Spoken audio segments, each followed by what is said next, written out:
নমস্কার, দেখছেন talk to Bangla. আমি অভিষেক রয়েছে আপনাদের সাথে। এই মুহূর্তে যে খবর নিয়ে উপস্থিত হয়েছে, দেশের জেনজি আন্দোলন এবং ধর্মেন্দ্র প্রধানের ইস্তফা যেন কোথাও গিয়ে একটা বাড়তি অক্সিজেন সম্পূর্ণ সমাজের ওপর দিয়ে দিয়েছে এবং সমাজ যেন এই মুহূর্তে চাইছে এবং সেটা করেও দেখাচ্ছে যে আমরা আমাদের অধিকার ছিনিয়ে নেব। যে কোনো সম্প্রদায়ের মানুষজন এই মুহূর্তে সেই ধরনের একটা ছবি প্রস্তুত করছে। আজকে আপনাদের পরপর দুটো ছবির কথা আপনাদের একদম সামনে রাখবো। প্রথমটা হচ্ছে মধ্যপ্রদেশের ছবি। মধ্যপ্রদেশে একটা বিশাল কৃষক আন্দোলন শুরু হয়েছে এবং কৃষক আন্দোলনটা এমনই আন্দোলন যে একদম সরাসরি কিন্তু এই মুহূর্তে রাজ্যের যে মুখ্যমন্ত্রী মোহন যাদব তার বাড়ির বাইরে পর্যন্ত কৃষকরা পৌঁছে গিয়েছে এবং তারা বলছে আমরা 7 দিনের রেশন নিয়ে এখানে এসে উপস্থিত হয়েছি। সম্পূর্ণ আন্দোলনটা এই মুহূর্তে সরকারের মাধ্যমে বিভিন্ন ধরনের প্রতিবন্ধকতা তৈরি হয় কৃষি কাজের ক্ষেত্রে এবং তাদের বক্তব্য অনুযায়ী আমরা বিভিন্ন সময় সরকারের কাছ থেকে শুধু প্রতিশ্রুতি পেয়েছি, এছাড়া আর আমরা কোনো ধরনের কোনো বার্তা পাইনি এবং আমাদের কোনো ধরনের কোনো সুরাহা হয়নি এবং সেই ক্ষেত্রেই এই আন্দোলন তারা সংগঠিত করছে। এবং গুরুত্বপূর্ণ প্রেক্ষাপট যেটা, এই আন্দোলন কিন্তু এই মুহূর্তে রীতিমতন একটা গুরুত্বপূর্ণ জায়গায় হয়ে গিয়েছে। তার কারণ পুলিশের সঙ্গে লাঠিচার্জ পর্যন্ত হয়ে গিয়েছে। কৃষকরা বলছে আমরা সরবো না। 2000 কৃষক কিন্তু একদম মুখ্যমন্ত্রী আবাসের বাইরে বসে আছে। এই মোহন যাদব সম্বন্ধে বিভিন্ন ধরনের কথা আপনাদের নিশ্চয়ই মনে থাকবে যে শিবরাজ সিং চৌহান তাকে যখন একদম মধ্যপ্রদেশ থেকে তুলে আনা হলো, কৃষি মন্ত্রী হিসেবে তৈরি করা হলো কেন্দ্রীয় কৃষি মন্ত্রী, তখন শিবরাজ সিং চৌহানের জায়গাটা কিন্তু হঠাৎ করে মোহন যাদবকে দেওয়া হয়েছিল। মোহন যাদব একদম মুখ্যমন্ত্রী হওয়ার মতন তার কোনো ধরনের কোনো আমরা শুনতে পাইনি যে তিনি মুখ্যমন্ত্রী হতে পারেন। একদম রীতিমতন চিরকুটে মুখ্যমন্ত্রী হওয়ার মতন তার বিষয় তৈরি হয়েছিল। এবং কয়েকদিন আগে আমরা খবর দেখেছিলাম এই মোহন যাদবের সম্বন্ধে 100 একর জায়গা তার সামগ্রিক পরিবার একদম কিনেছে উজ্জয়নকে কেন্দ্র করে এবং সেখানে সম্পূর্ণ যে ডেভেলপমেন্ট হচ্ছে উজ্জয়নকে কেন্দ্র করে, তার কারণ সেখানে তার পরিবার জমি কিনেছে। এই যে ডেভেলপমেন্ট হয়েছে নিজের ফ্যামিলির জন্য ডেভেলপমেন্ট, সেইটাকে কেন্দ্র করে যখন উত্তাল ছিল মধ্যপ্রদেশ, তার মাঝখানে এই জেনজি মুভমেন্ট হয় এবং জেনজি মুভমেন্ট কোথাও গিয়ে একদম বাড়তি অক্সিজেন দিয়েছে। তার প্রমাণ হচ্ছে একদম কৃষক আন্দোলন এই মুহূর্তে আবারও শুরু হয়েছে এবং সেটা কিন্তু আমাদের মনে করাচ্ছে দিল্লির বুকে ঠিক 2018 সালে একইভাবে কৃষক আন্দোলন হয়েছিল এবং সেটাকেও কিন্তু সরকার পরাস্ত করতে বেশ খানিকটা ব্যর্থই হয়েছিল। এবং এই মুহূর্তে 2000-এর বেশি কৃষক তারা রাস্তায় নেমেছে এবং তারা একদম সরাসরি বলছে যে আমাদের দাবি মানতে হবে এবং কোনোভাবেই দাবি না মানা পর্যন্ত আমরা আন্দোলন থামাবো না, শুধুমাত্র প্রতিশ্রুতি নিয়ে এবার আমরা আর ফিরবো না। आश्वासन नहीं मिला है, लेकिन किसान मन बनाकर आया है कि जब तक सरकार हमारी जो भी प्रमुख मांगे हैं उन पर तत्काल आदेश जारी नहीं करेंगी तब तक हम लोग ऐसे ही आंदोलन चलाते रहेंगे और आंदोलन का बृहद रूप बढ़ता जाएगा। जी बातचीत हुई पर उनका जो है वही पुराना घिसा पिटा कि आगे बात करेंगे और योजना बनाएंगे, आपको बता दी जाएगी।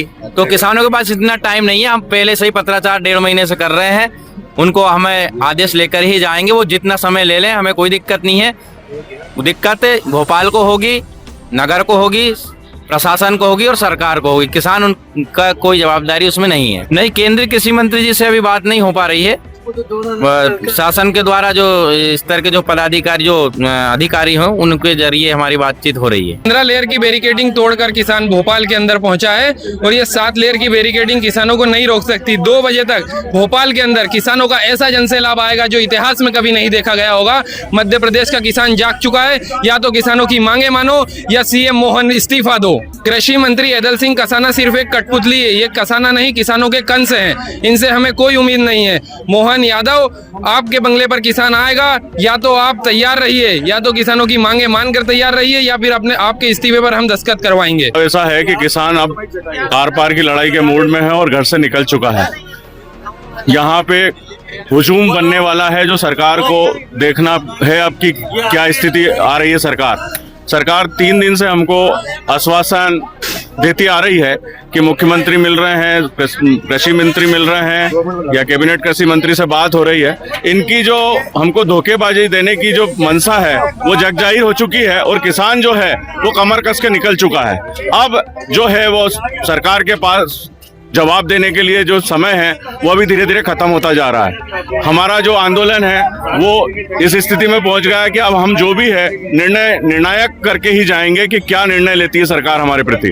আপনারা শুনলেন কৃষক আন্দোলনের কিছু গল্প। এবার আপনাদের একটা ভিডিও দেখাই, একদম সরাসরি উত্তর প্রদেশের ছবি। উত্তর প্রদেশে একটা ছোট্ট স্কুল এবং সেখানে একদম জেন আলফা বলতে হয় এদেরকে, তার কারণ এরা স্কুলের পড়ুয়া, কিন্তু তারাও কোথাও বুঝে গিয়েছে যে অধিকারের জন্য আমাদের লড়াই করতে হবে। সেখানে বেঞ্চ ছিল না, স্কুলে চক বোর্ড ছিল না, ডাস্টার ছিল না, এবং পড়াশোনা করতে বেসিক যেগুলো লাগে সেগুলো ছিল না, এবং সেটা বারংবার প্রশাসনের কাছে বলেও কোনো মতেই কোনো সুরাহা হচ্ছিল না। তাই পড়ুয়ারা খুদে একদম পড়ুয়া, তারা রাস্তায় নেমে পড়ে, তারা প্রতিবাদ করতে শুরু করে এবং শান্তিপূর্ণ প্রতিবাদ করতে শুরু করে, যেটা তাদের সিনিয়ররা হয়তো তাদের শিখিয়েছে।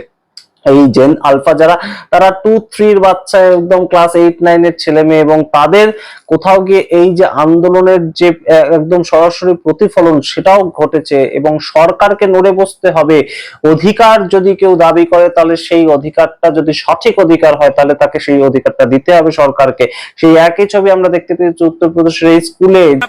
मेरा नाम अंकुर सोनकर है भाई साहब। यहाँ हम लोग पानी, शुद्ध पानी नहीं है, पंखे से किरण आ रहा है, बच्चों को किरण मार रहा है, और शौचालय कोई साफ सफाई नहीं, जर्जर आ रहा है, बच्चों को खाना में सही ढंग का मिलता नहीं।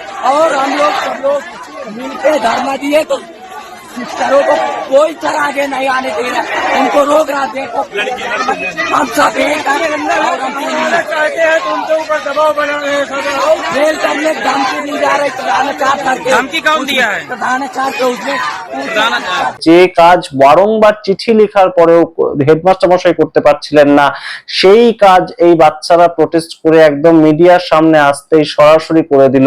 এবং কোথাও গিয়ে সম্পূর্ণভাবে সরকারের কাছ থেকে আশ্বাস এলো যে আমরা বোর্ড, চক, ডাস্টার, বেঞ্চ সমস্ত কিছু দেব, যা যা লাগবে, কিন্তু এই প্রতিবাদ আপনারা বন্ধ করুন বা তোমরা বন্ধ করো। সুতরাং কোথাও গিয়ে জেনজি মুভমেন্টের প্রভাব সেটা দিকে দিকে দেখা যাচ্ছে, এটা অস্বীকার করার কোনো জায়গা নেই। কোথাও একদম স্কুল পড়ুয়া, কোথাও কৃষক, অর্থাৎ বিভিন্ন সমাজের বিভিন্ন ক্ষেত্রে যারা একদম আন্দোলন বিমুখ হয়ে গিয়েছিল, কিংবা হয়তো শুধুমাত্র ইনস্টাগ্রাম করতো কিংবা একদম সরাসরি রিলস স্ক্রোল করতো, তাদেরকে কোথাও গিয়ে এই মুহূর্তে এই যে ককরোচ জনতা পার্টির আন্দোলনটা একটা অন্য দিশা দেখাচ্ছে, নিজেদের কথা বলবার সাহস জুগিয়েছে, সেই জায়গাটা বারংবার প্রতিষ্ঠিত হচ্ছে। দুটো ছবি অন্যভাবে অন্য আঙ্গিকে উঠে এলো, আপনাদের সামনে রাখলাম। আপনারা সম্পূর্ণ রিপোর্টের ভিত্তিতে কি মনে করেন অবশ্যই কমেন্ট বক্সে কমেন্ট করবেন। দেখতে থাকুন talk to Bangla, join button click করে অবশ্যই মেম্বারশিপ গ্রহণ করলে আমি এগিয়ে যেতে সাহস পাবো। ধন্যবাদ। तब तक हम लोग ऐसे ही आंदोलन चलाते रहेंगे और आंदोलन का बृहद रूप बढ़ता जाएगा। जी बातचीत हुई, पर उनका जो है वही पुराना घिसा पिटा कि आगे बात करेंगे और योजना बनाएंगे, आपको बता दी जाएगी। तो किसानों के पास इतना टाइम नहीं है। हम पहले से ही पत्राचार 1.5 महीने से कर रहे हैं, उनको हमें आदेश लेकर ही जाएंगे। वो जितना समय ले लें, हमें कोई दिक्कत नहीं है। दिक्कत भोपाल को होगी, नगर को होगी, प्रशासन को होगी और सरकार को होगी। किसान उनका कोई जवाबदारी उसमें नहीं है। नहीं, केंद्रीय कृषि मंत्री जी से अभी बात नहीं हो पा रही है। शासन के द्वारा जो स्तर के जो पदाधिकारी, जो अधिकारी हों, उनके जरिए हमारी बातचीत हो रही है। 15 लेयर की बैरिकेडिंग तोड़कर किसान भोपाल के अंदर पहुंचा है, और ये 7 लेयर की बैरिकेडिंग किसानों को नहीं रोक सकती। 2 बजे तक भोपाल के अंदर किसानों का ऐसा जनसैलाब आएगा जो इतिहास में कभी नहीं देखा गया होगा। मध्य प्रदेश का किसान जाग चुका है। या तो किसानों की मांगे मानो या सीएम मोहन इस्तीफा दो। कृषि मंत्री ऐदल सिंह कसाना सिर्फ एक कठपुतली है, ये कसाना नहीं, किसानों के कंस हैं। इनसे हमें कोई उम्मीद नहीं है। मोहन यादव, आपके बंगले पर किसान आएगा, या तो आप तैयार रहिए, या तो किसानों की मांगे मानकर तैयार रहिए, या फिर अपने आपके इस्तीफे पर हम दस्तखत करवाएंगे। ऐसा है कि किसान अब आर पार की लड़ाई के मूड में है और घर से निकल चुका है। यहाँ पे हुजूम बनने वाला है जो सरकार को देखना है अब की क्या स्थिति आ रही है। सरकार 3 दिन से हमको आश्वासन देती आ रही है कि मुख्यमंत्री मिल रहे हैं, कृषि मंत्री मिल रहे हैं, या कैबिनेट कृषि मंत्री से बात हो रही है। इनकी जो हमको धोखेबाजी देने की जो मंशा है वो जगजाहिर हो चुकी है, और किसान जो है वो कमर कस के निकल चुका है।